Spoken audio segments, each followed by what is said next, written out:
Alexandra, dragă, uite că a sosit ziua cea mult așteptată de noi și vreau să spun astăzi, prin câteva cuvinte, să-ți transmit ceea ce simt și ce-mi doresc ca pe viitor să se întâmple.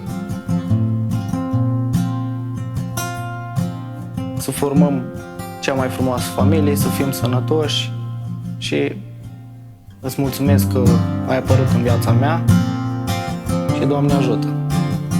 Cam atât.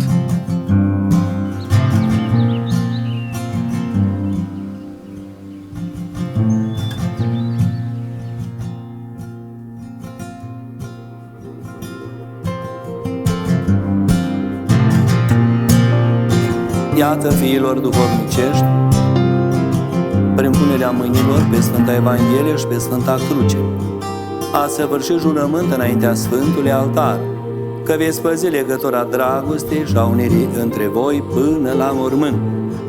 Binecuvântarea lui Dumnezeu, pe care acum o cerem peste robii lui Dumnezeu Alexandru și Alexandra, pentru dragostea celor doi, căci dragostea i-a adus împreună și a venit în Sfânta Biserică ca Dumnezeu să pună ajutorul Său și să le pecetuiască această dragoste.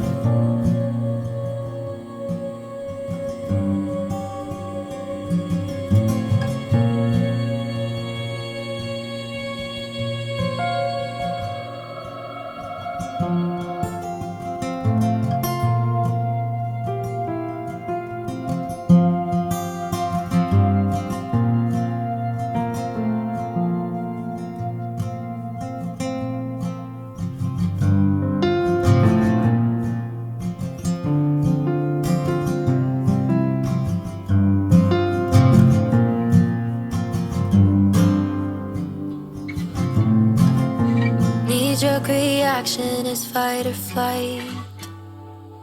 First sign of color, I run and hide.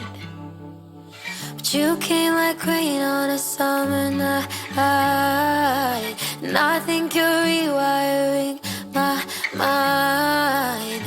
I've been taking cover under my skin, but I wanna step outside and take it all in. 'Cause baby, it's like a light storm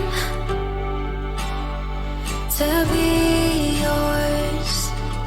Thunder crashing till the sky's torn. You're like a light storm, a light storm. Oh.